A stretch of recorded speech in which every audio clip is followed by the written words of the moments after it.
जळगावच्या पाचोरा शहरातील सराफा गल्लीत ज्वेलरचे दुकान फोडणाऱ्या कुख्यात गुन्हेगार रणजित सिंग जीवनसिंग जोनी यास पोलिसांनी अटक केली असून त्याच्यावर यापूर्वी 13 गंभीर गुन्हे दाखल असून गुन्ह्यातील 6,70,810 किमतीच्या सोन्या चांदीचे ऐवज पोलिसांनी हस्तगत केले आहे।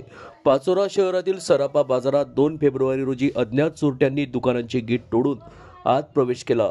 सीसीटीव्ही कॅमेरे फोडले आणि 67,000 किमतीचे दागिने लंपास केले। तपासादरम्यान चोरट्यांनी वापरलेली सफेद बोलेरो गाडी देखील समोर आल्याचे यावेळी निष्पन्न झाले आहे। पोलीस चौकशीत आरोपी रणजित सिंग जीवनसिंग जोनी याने गुन्ह्याची कबुली दिली असून त्याच्या 3 साथीदारांचा शोध अद्याप सुरू आहे।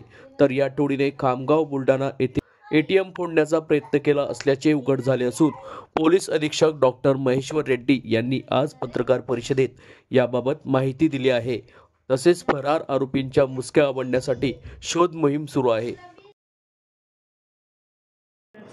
सराफा बाजारात झालेला एक चोरीचा गुन्हा उघड झालेला आहे। नेमकं काय घटना होती आणि किती आरोपी त्यात आपण ताब्यात घेतले? पाचोरा पोलीस स्टेशन हद्दीमध्ये सराफा बाजारमध्ये 2 फेब्रुवारी रोजी रात्रीच्या वेळी एक ज्वेलर्सच्या दुकानात घरफोडी झाल्या होत्या आणि त्याच्यामधून म्हणजे खास करून चांदीच्या वस्तू चोरी केल्या होत्या।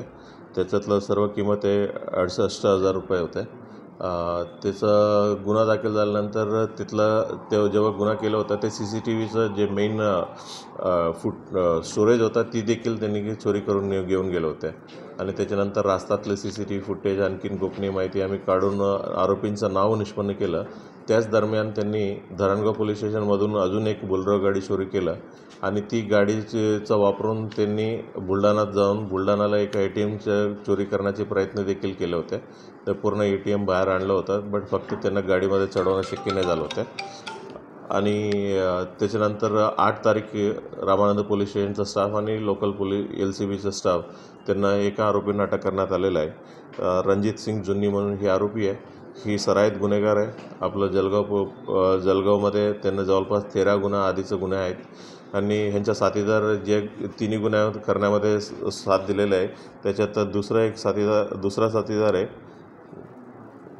हगुल सिंग उर्फ शक्ती सिंग जीवनसिंग जोनी, हा ह्यांचाच लहान भाऊ आहे आणि दुसरा अजूनही 2 परभणीतला राहणारे आरोपी आहे सुबेर सिंग राजू सिंग ठाक आणि चौथी आरोपी आहे शेरू सिंग भोड, ही दोन्ही परभणीचे राहणार आहे।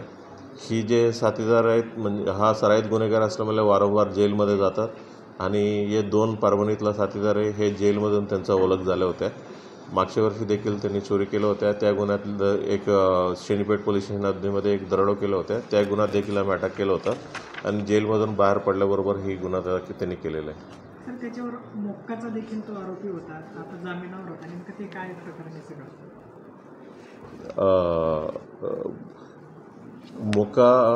मोकाचा आरोपी म्हणजे मोका सुरुवातीला लावलं होतं, त्याची परमिशन नाही भेटलं, त्याला एव्हिडेन्शियल व्हॅल्यू वगैरे सर्व बघून आणि मागच्या गुन्ह्यामध्ये ते स्वतः ते जागावर न राहतात त्यांचा जे कोणी साथीदार आहे त्यांच्याकडनं ही घडून आणले होते म्हणून म्हणजे प्रत्यक्ष डायरेक्ट एव्हिडन्स कमी होता म्हणून त्यांचं मोका नाही लागलं होतं। बट त्याच्यानंतर बाहेर आल्याबरोबर ते बेल झाल्याबरोबर त्यांच्यावर MPDAचं कारवाई देखील केलं।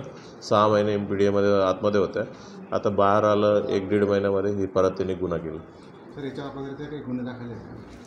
ह्याच्या अगोदर मलकापूर पोलीस हद्दीमधलं 2 आहे, रामानंद पोलीस स्टेशनच्या हद्दीमधलं 7 आहेत, जिल्हापेठमध्ये 1 आहे, शनीपेठमध्ये 1, एरंडोलमध्ये पोलीस स्टेशन हद्दीत 1, शिवाजीनगर खामगाव याच्यामध्ये 1 गुन्हे, असं जुने गुन्हे दाखल आहे याच्या विरुद्ध।